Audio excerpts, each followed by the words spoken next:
சக்தி சமையலில் இன்றைக்கி நம்ம பார்க்க போகிறது ஒரு டேஸ்டியான ஒரு சப்பாத்தி கிரேவி தான். இது எப்படி செய்யலான்னு பார்க்கலாம் வாங்க. ஒரு கடாயை வச்சுங்க, அதில் எண்ணெய் ஊற்றிங்க. எண்ணெய் ஊற்றிட்டு நம்ம பட்டை, கிராம்பு, ஏலக்காய், பெருஞ்சீரகம் எல்லாம் போட்டு நம்ம வதக்கிக்கலாம்.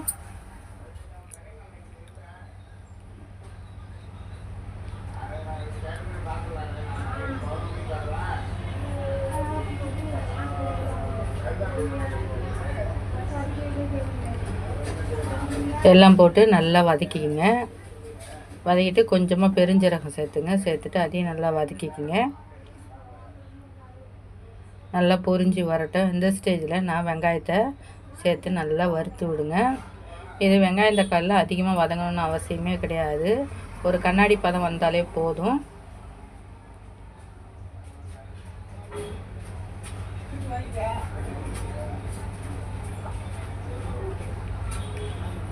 இது கூடவே ஒரு 2 தக்காளி போல் நான் அரிஞ்சு வச்சுருக்கேன். அதையும் சேர்த்து நம்ம இது கூட வதக்கிக்கலாம்.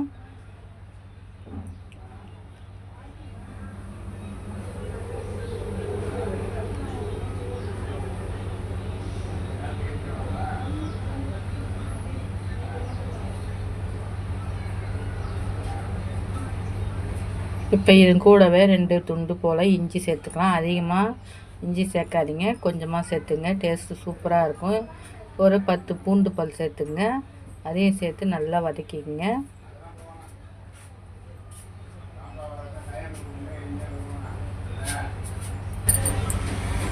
நல்லா வதங்கட்டும். இப்போ இது கூடவே தேங்காய் ஒரு கைப்பிடி போல் தேங்காய் சேர்த்துருக்கேன். அதையும் போட்டு நல்லா வதக்கிக்கங்க. இதை வதங்கின பிறகு நம்ம கொஞ்சம் முந்திரி சேர்த்துங்க. முந்திரி சேர்க்கும்போது டேஸ்ட்டும் சூப்பராக இருக்கும். கிரேவியும் கட்டியாக வரும். டேஸ்ட்டு சூப்பராக இருக்கும். நீங்கள் ஒரு வாட்டி ட்ரை பண்ணி பாருங்கள். முந்திரி சேர்த்து நீங்கள் வதக்கிங்க.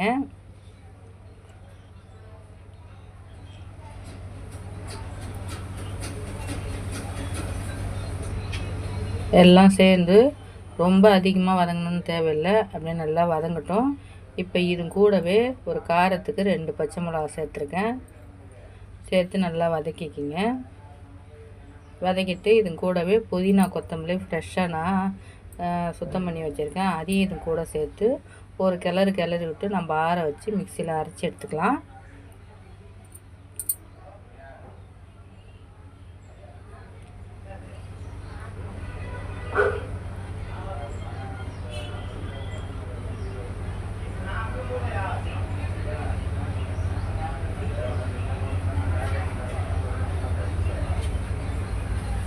போதும், இந்த அளவு வதங்கினா போதும். இப்போ நம்ம ஸ்டவ் ஆஃப் பண்ணிவிட்டு நம்ம இதை ஆற விட்டு பேஸ்ட் பதமாக நம்ம அரைச்சி எடுத்துக்கலாம்.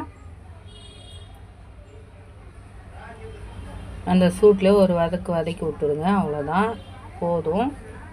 பாருங்கள், நல்லா வதங்கி வந்துடுச்சு. இப்போ நம்ம அதே கடாயை வச்சுக்கோங்க. இப்போ எண்ணெய் சேர்த்துங்க. எண்ணெய் சேர்த்துட்டு பட்டை, கிராம்பு, ஏலக்காய் எல்லாமே சும்மா ஒரு துண்டு போட்டுங்க. அதிகமாக போடலை, ஏன்னா நம்ம அதுலேயும் சேர்த்து நம்ம அரைச்சிருக்கோம். அதனால் ஒரு பட்டை மட்டும் போட்டுங்க.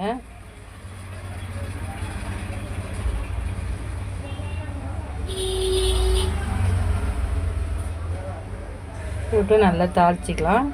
இப்போ ஒரே ஒரு வெங்காயம் அளவு நான் இதில் போட்டு வதக்கிக்க போகிறேன். ஏன்னா நம்ம வெங்காயம் தக்காளி எல்லாமே வதக்கி தான் அரைச்சிருக்கோம். அதனால் ஒரே ஒரு வெங்காயம் மட்டும் போதும். போட்டு கொஞ்சமாக நல்லா வதக்கிக்கங்க. வதக்கிட்டு நம்ம அரைச்ச பேஸ்ட்டை இது கூட நம்ம சேர்த்துக்கலாம்.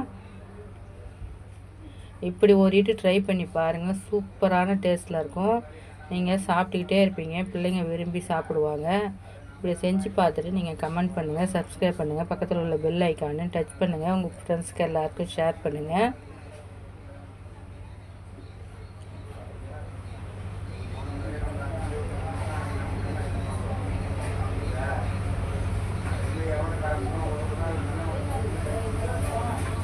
நல்லா வதங்கட்டும். இது இப்போ நல்லா வதங்குது.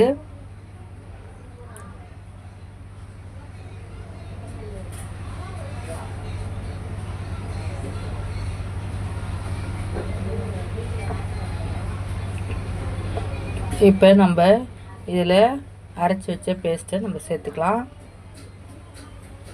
இப்போ நம்ம இது ஊற்றும்போது நம்ம ஸ்லிம்மில் வச்சுக்கணும். ஏன்னா தேங்காய் எல்லாம் ஊற்றுறதுனால டக்குன்னு அடி பிடிச்சிக்கும். அதனால் நீங்கள் சிம்மில் வச்சுட்டு அதுக்கப்புறம் செய்யுங்க. இப்போ இது கூடவே மஞ்சத்தூள், உங்களுக்கு காரத்துக்கு தகுந்த மாதிரி மிளகாத்தூள் சேர்த்துங்க. சில பேர் தனி மிளகாத்தூள், தனி மிளகாய்த்தூள், தனியாத்தூள் சேர்த்துப்பாங்க. நான் குழம்புக்கு சேர்க்குற மிளகாத்தூள் தான் சேர்க்குறேன். உங்கள் விருப்பம்னா அதுமாரி சேர்த்துக்கலாம் நீங்கள். இப்போ நல்லா வதக்கிங்க. இப்போ மிக்ஸி ஜாரை கழுவி நம்ம இதில் ஊற்றிக்க போகிறோம். இப்போ நான் பச்சை பட்டாணியும் உருளைக்கிழங்கையும் வேக வச்சு வச்சுருக்கேன். அதையும் இது கூடவே சேர்த்து நல்லா கிளறி விட்டுடுங்க.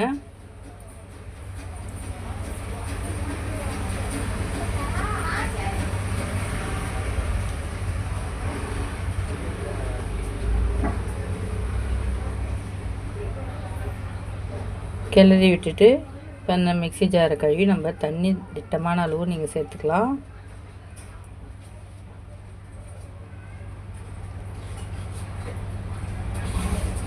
உங்களுக்கு எவ்வளோ தண்ணி இந்த ஸ்டேஜில் தேவையோ அந்த அளவுக்கு சேர்த்துங்க. ஏன்னா நம்ம எல்லாத்தையும் நம்ம வதக்கிட்டோம். உருளைக்கிழங்கும் பச்சை பட்டாணியும் வெந்துடுச்சு. இப்போ ஒரு கொதிச்சா மட்டும் போதும்.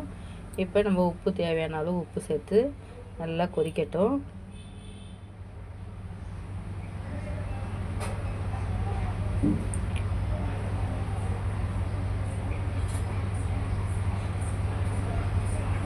ஏன்னா டக்குன்னு அடி பிடிச்சிரும். அதனால் நீங்கள் கிண்டி விட்டுக்கிட்டே இருங்க.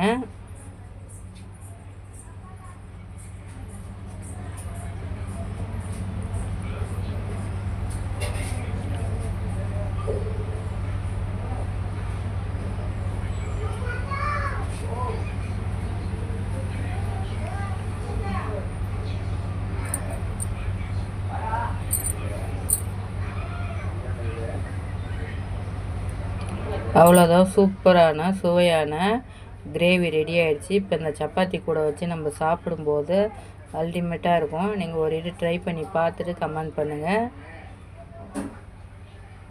அவ்வளோதான், சூப்பரான சுவையான சப்பாத்தி கிரேவி ரெடி ஆகிடுச்சு. நன்றி.